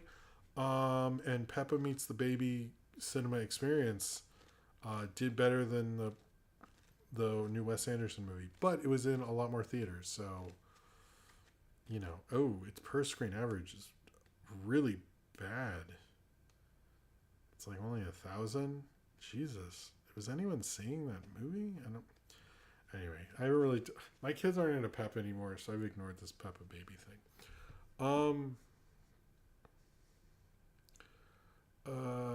Okay. I'm going to. We're going to take a break. I'm gonna turn. We're gonna. Is this? Wait, I gotta actually see what I'm doing. I'm like. I have too many tabbies open. I just call them tabbies. That's embarrassing. We're gonna keep it that way. Okay. Sorry about the $20 thing. My bad. I need to get better. I need to get better at a lot of stuff. It should have made Michael Sarah nice. Pi ZK. All right. Not plausible's here. All right. I'm going to take a break. We're going to talk about the very first episode of Phineas and Ferb, not the new one because I haven't gotten to watch that yet. I wanted to do a short reaction thing, which will come out next week about it. Of the new ones, I haven't. My kids don't really. We watched Phineas and Ferb a while ago, so I need to get them back into it. But anyway, I will be right back, and then we will talk about the Phineas and Ferb roller coaster thing and questions, and we'll all go home, I guess. All right. See you in a bit. I'll be right back.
Hello, I am back. Oh, it is kind of late. I'm sorry. I'm sorry what else to go. Well, it's the best we can do. You know, I try my best. Whether that's good enough, I'm not sure. Oh yes, I forgot to mention at the top of the show. I am trying to figure out a way to release uh, the my the music I have in the background of my videos, and I actually did some headway on that. If two compilation things come out close together, um, because I might do one next weekend. I apologize, but the music thing I would really like to give the right thing so I can do a live premiere because I think it's like a pretty big deal. I know people have been asking me to do it forever, so but I'm sort of figuring out how to do it. I know I've been hyping it up, but it's not something I'm. Anyway, I just want to say I want that to happen. So I also need to get some hold music while I'm on the break. I need to figure that out too. So hopefully we can put this knocked out at the same time. But yeah, we'll see. It kind of got messed up because I got sick, and then just from pure exhaustion, last weekend didn't really. And well, it's exhaustion and the Lilo and Stitch thing. Anyway, we don't need to go on about that. Let's talk about. We should get a move on because it is late. All right. Although we started 5 minutes late or 10 minutes, who the fuck knows? All right, so Phineas and Ferb. This is the very. Hold on, sorry. Before we start, if you want to do a super chat, this is sort of your last chance. We're close to the next 20, multiple of 20. So if that happens, I will do the lights. And if you do, you can, when this becomes a video later, you can be like, oh yeah, that's when he made the lights go crazy. And it'll be weird and stuff, and you can take credit for that, I guess. Anyway, but if not, it's cool. I just wanted to bring it up. Sorry. So Phineas and Ferb roller coaster. This is actually. Let me bring up something just to get Phineas and Ferb roller coaster. All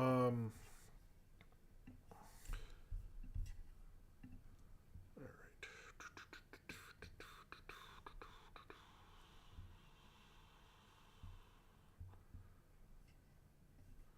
What?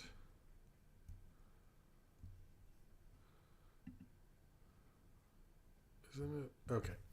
So Phineas and Ferb roller coaster. This was the first episode aired. I think supposedly there's other ones that aired. I'm a little confused on that. However, this is the very first episode, and I think it very much establishes sort of the entire show, the format.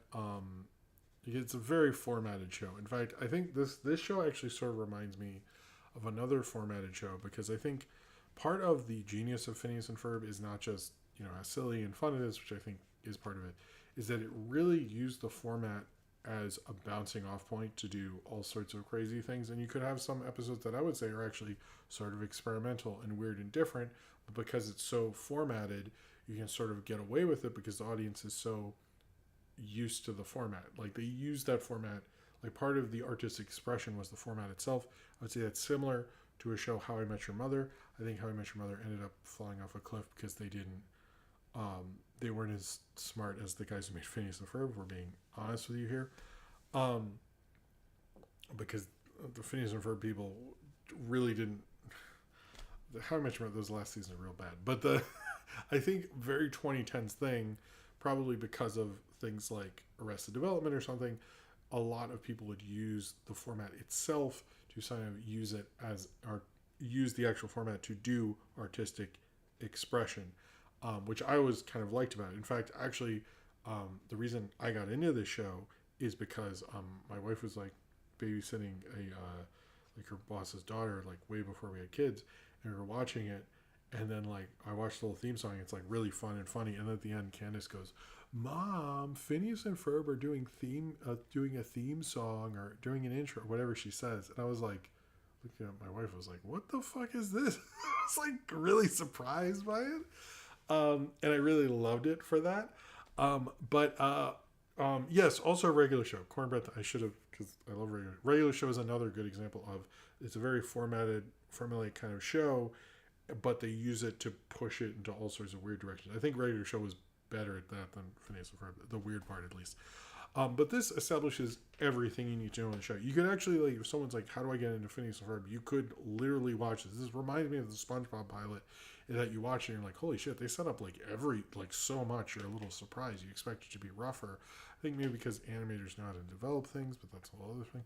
But you get the whole thing like Candace wants to bust Phineas and Ferb. You get that Phineas and Ferb are like incredible like inventors, can make all this stuff. You get the whole thing with Perry. You get the whole thing with what's her name? What she do? What's her name? What she do? What's her stupid name? Now everybody's gonna tell me in the chat, and by the time I find it, it's not. What's her name? You know, the girl. What's her face? Isabella. Thank you. I know someone's gonna write in the chat. Whatever. But I think like all of that is so set up that like it just, anyway, I think it like establishes so much. Like it's pretty remarkable how well this starts off that show. The fact that you can then, like, they have the Candace loses her head episode right after, very much is like, oh hey, we set it up, okay, now we're just doing this now. And I really like the whole bit of the roller coaster, that it like obviously like it always messes up Doofenshmirtz's plans and Phineas and Ferb's plans kind of intersect in this weird way. It's really kind of a smart bit of like writing and planning and storyboarding and everything like that. But it's really kind of simple. I think it like kind of reminds me of, even like if you look at the Back to the Future movies, how it sort of like explains structure to you so well that you don't really need to think about it. But obviously someone like planned it out very perfectly. And I very much think that's going on here. I like the whole thing, like, aren't you a little young to be have a permit like this? And they're like, oh yeah, we are. Like the guy's like, okay, and like moves on. But I was like, that's most grown-ups saying, yeah, okay, I don't have to do it. I guess you are. You did fill us out in crayon, which is not great, but whatever. I like the fun of the roller coaster. This is not like my favorite episode. It does like the acting is kind of not as good. It doesn't feel like people are as set in their role, except for Ashley Tisdale. Ashley Tisdale as Candace is really good. Like she deserves. Toulouse, what are you doing? She deserves a lot more credit for, like, she is a great voice actor. That is a great role. I don't really know her as anything but Candace. I know she's like been in the High School Musical thing or whatever. I didn't really watch that. So to me, she's just Candace, and I love her as Candace. She does, like, really out of everyone, even though it says, like, by the way, this is a great cast. Like, why is Richard O'Brien in this from Rocky Horror? I've heard he doesn't have the most nuanced take on certain things currently, but I grew up loving Richard O'Brien, so at the time it was cool. But I love how formatted the show is. I love how well it works. And it works in, like, you can watch anyone and know what you're doing and what's going into it. I think it works for, like, a daily show type of thing very kind of geniusly. And this very establishes it so well. And I think the roller coaster thing is, like, that's a fun thing you'd want to do as a kid. You know what I mean? You'd want to make an amazing roller coaster that takes over the entire city. You'd want those sort of things to happen. So I think it is pretty wonderful when it does happen like that. So yeah, I'm really freezing up on the thing, but not on my fucking YouTube. I've always kind of really liked this show, and I think I like it because you can, like, rely on it. You can just sit on it. Good night, Dan. Thank you for being here. You can rely on it as, like, you know, just a regular kind of show to sit down with, but you can be surprised by how much it presents to you and how much it surprises you. I think the Mount Rushmore episode, or Candace Loses Her Head right after, is good, but I think Roller Coaster is, like, very good at setting you up to what a standard episode is. So I think it's actually a really, really good pilot. There seems to be some debate if it did premiere after High School Musical 2, or like a different episode did, called like Flop Stars, I think. I'm not sure. I wasn't there. So if you were there, you can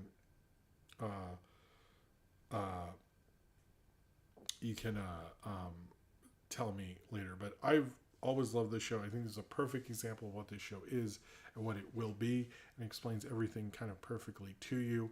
And kind of understands the stakes, understands the world, and understands the rules, and you can move on and go forth, and thus, well, you can have a thing right after it. So I love Phineas and Ferb. The Platypus is Controlling Me ever since I've heard it is one of my favorites. I heard a Not Like Us remix, which was interesting, but I think this perfectly sets it up. And if you ever wanted to write within a format and understand that format, this show is so formatted, but it so has the glee and the wonderfulness of television animation's sturdy formatting. It is exactly really great for that, and I think this just shows like how ready they were to explain Phineas and Ferb making inventions, Doofenshmirtz, Perry, Candace, everything is right there, ready to go, perfectly figured out by some great writers and directors, and I think they did a wonderful job setting up Phineas and Ferb, and that's probably why it can continue on to be what it was, because you know exactly what to expect, and you know exactly what to expect, and you can exactly rely on it like a good daily cartoon should. All right, man, it is late. I'm sorry, guys. It is hard to do. It's hard to do everything, but sorry if I'm always like, yeah, we're just trying here. All right, do we just have, okay. We have 3 Patreon questions. I'm going to write questions below. Questions below. You write your questions. All right. Okay. Let's do. Okay, I'll do Austin first. Hey, Jim. Great show. In a bit of a rush today, wanted to know what song should I add on my workout playlist. What was that song in? It was like, sorry, I'm gonna bring up my own playlist so I can remember this. The Body Funk from the Purple Disco Machine that was in Common Side Effects. I'd also say Gospio Perpetuo by Jean Joaquin Perret. If you look up Common Side Effects has a decent playlist on Spotify. Someone made one. I put those 2. I would put I Go to Work by Kool Moe Dee. These are just songs in my own playlist. I would go Where You Get Your Coke From by JPEG Mafia. And Hoo Ha Got You All in Check by Busta Rhymes. I'll give you one more. I would actually say, this might surprise you, but I actually think what Rebecca Black's been doing has been pretty interesting. I like the Trust and Superwater Cyanide by her. And my last one would probably be Spacer Woman by Charlie. It's a Spacer Woman vocal, which I supposedly was also in Common Side Effects, although I don't remember it being there. I think that's enough. I could go on. Sorry. I hope that's good. All right.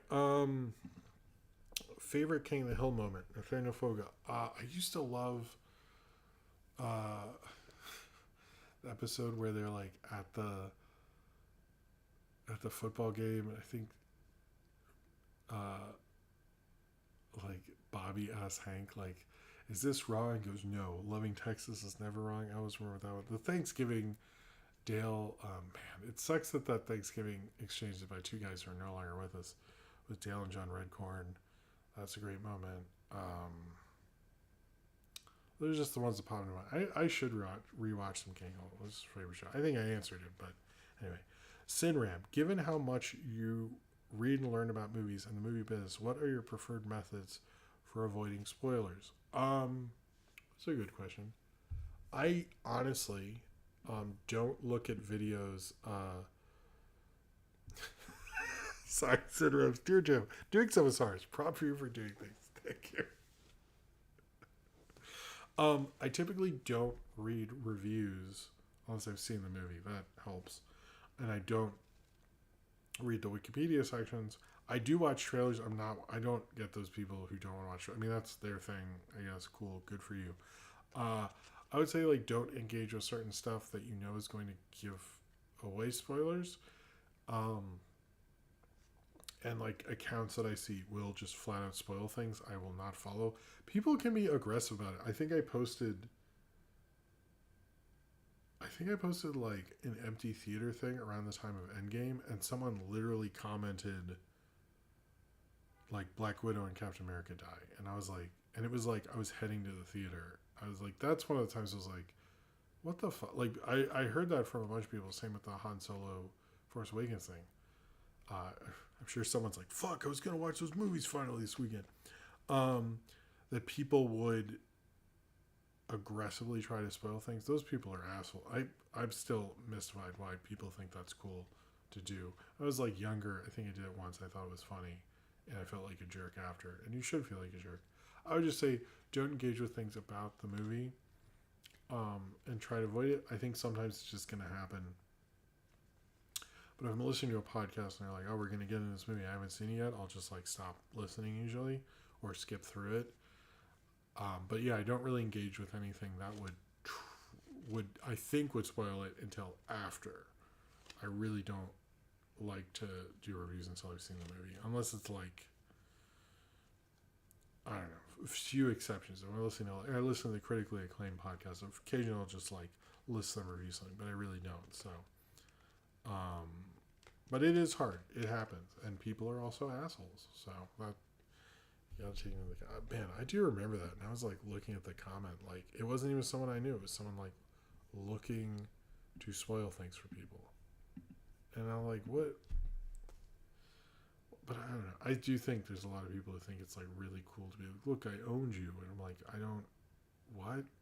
Like, I don't know. I think if you have enough time to do that, you have enough time to shut the fuck up. All right. Cornbread. Anyway, that is it is hard to avoid spoilers, I will say. Just don't engage with stuff about the movie and try to minimize what you're doing. But it is like, people will just do it. They don't give a shit, which I think I've noticed people doing less of, and I try to not do it myself. Cornbread. Hey, Jim. Great answer to Austin's questions. Anyway, hypothetically, if Monster High makes Helicast, who do you think will have it more cynical toy forms or more child-friendly horror? Probably the way horror is going, more child-friendly horror, to be honest with you. I think cynical toy films, we'll see, but horror is getting bigger and bigger budgets, and I do think we'll see more kid horror. That's the way it's going to go. Where was the Mamma Mia talk today from Austin? I didn't see any Mamma Mia 3 news, and none of you suggested it in the Discord, so I don't know. Super Dusty, you should check out Shin Godzilla returning to theaters. I would like to see Shin Godzilla again. There was so much reading in that movie. I sort of want to watch it dubbed just because it was like hard to keep up with it all. Like one of the few times, it's just like a lot of text in that movie. Nathaniel Fogel, what's a voice actor you'd personally like to meet someday? Well, it used to be Kevin Conroy. I would say Jim Cummings. And I'd at least be like, hey, that show you're on? Mark Hamill would still be up there. I think those are the two. Right? I think so. I think those would be the two. Embla T, why won't the John Wick people do the Buster Keaton biopic instead? That's a good point. Austin, why is Space Jam a bad movie? I mean, it's not a good movie, though, is it? I mean, I don't think it's not a good movie, despite millennials' continued obsession with it. Although it is funny, how many times I've told people, I'll explain to them, I had a shirt of the ads before I saw the movie. And they're like, no, the movie was first. And I'm like, I don't know. It's like those guys went outside and, didn't watch hours of TV as kids. Losers. Bloxiox, what's your favorite arcade game? I recently got into Tempest at a free arcade party downtime, and it's great. I think everyone knows what I'm going to say, but I will say it's Turtles in Time. My brother-in-law actually has Turtles in Time. I have often thought about just living in their house and doing that all the time. I love Turtles in Time. I would also say the X-Men arcade game is up there. I like both those. If I was a rich person, I would have the double X-Men arcade game in a corner somewhere. And I would be like, well, yeah, we don't need, have that in a Pac-Man and a Turtles in Time, maybe a Donkey Kong. That's all you need, right? Yeah, maybe the bus my son likes to go in the Chuck E. Cheese. Anyway, sorry. What's Nathaniel Foga best and worst movie based on a TV show? Best. I think the best one to adapt it and be respectful might have been Brady Bunch, although 21 Jump Street's really good. No, it's come on. The best one's Speed Racer. The worst one would be harder. The worst one I can think of. The worst one based on a TV show. Maybe Baywatch. Baywatch was like really bad. Jesus. All right. Wes Nader. He's next, right? Yes. If the Oscars had a Best Stunts Awards all the way at the beginning, who would have more, Tom Cruise or Buster Keaton? I think Buster Keaton would have beat Chaplin, but Chaplin was so. I think it would be Keaton. Would Keaton have more than Cruise? I think Cruise. Let's see. He would have at least. I'd say he'd have at least 2 or 3. I think Keaton. Thing is the problem with this is the Oscars don't start till the end of the silent era. So Keaton probably wouldn't have that many because Keaton was a silent film phenomenon. That's why like Chaplin doesn't have a lot of Oscars. Harold Lloyd doesn't have a lot. None of the silent comedians have Oscars more than honorary Oscars, which I think is bullshit. Cornbread, I personally had to stop playing Mario Kart so I could be here, to type and all that. Does this make Zane Powers right for all eternity? About how can I do the name? I guess he was right. I guess you're right. What's the best remix you ever heard? Black Saxophone. Okay, I will say one of my favorite. I have 2 remix. Come on, YouTube. I have 2 remixes that I do like a lot, and I'll tell you. Where? Okay. I think it's either the Victory, Puff Daddy's Victory remix by 9 Inch Nails is pretty insane. I'm disappointed 9 Inch Nails didn't do more rap beats or like any hip hop stuff because it's like he did a really interesting remix. And I'd also say the dance remix of ZZ Top's Legs is a lot. I think I like ZZ Top actually, if you couldn't tell.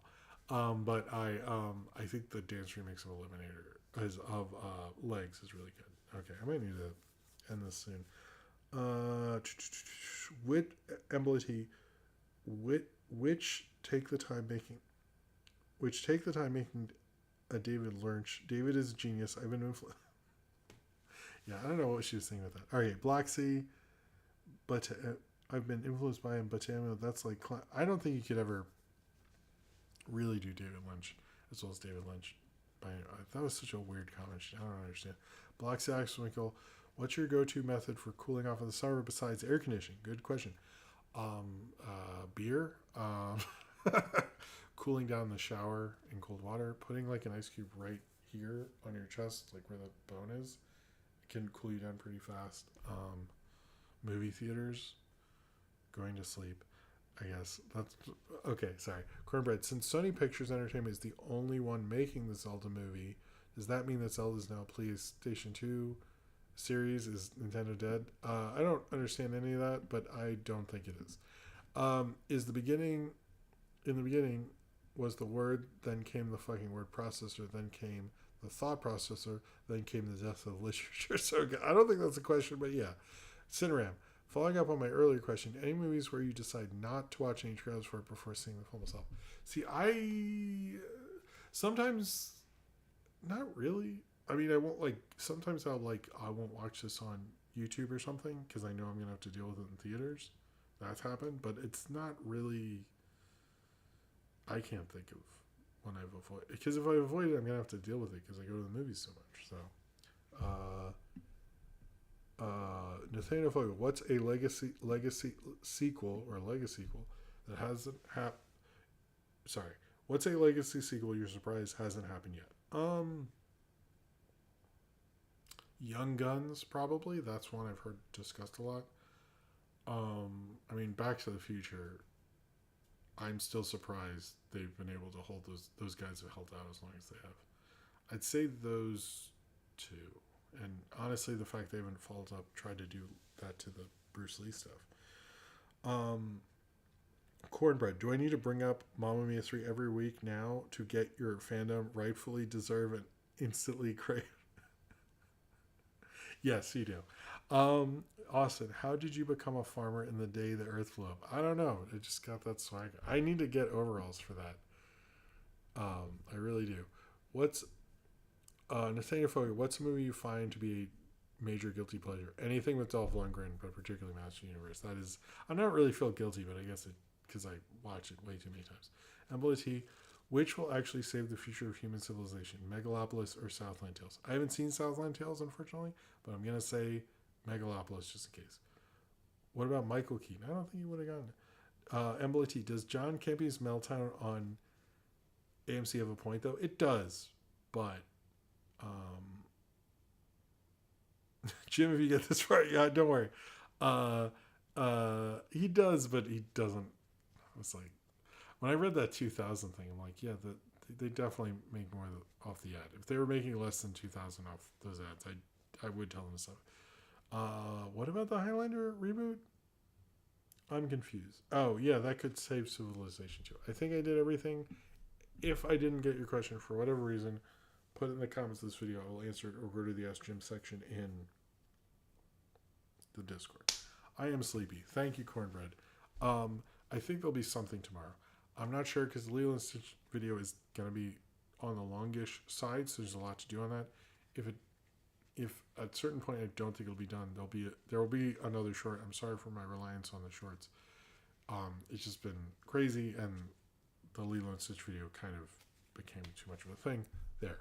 Let me give a thank you to the super chats during the show. Let's give a thank you to, let's go all the way up here. Thank you, Blacksy Oxenwinkle, Austin, William Ellman. Okay, YouTube, are you for real? Come on. William Ellman. Okay. Blacksy Oxenwinkle, William Ellman. Okay, can we? Thank you. Okay, there we go. Blacksy Oxenwinkle, Austin, William Ellman, Nathaniel Fogo, William Ellman, Austin, Daniel Vasquez, Austin, Black Soxwing, Taco Master, William Ellman, and William Ellman.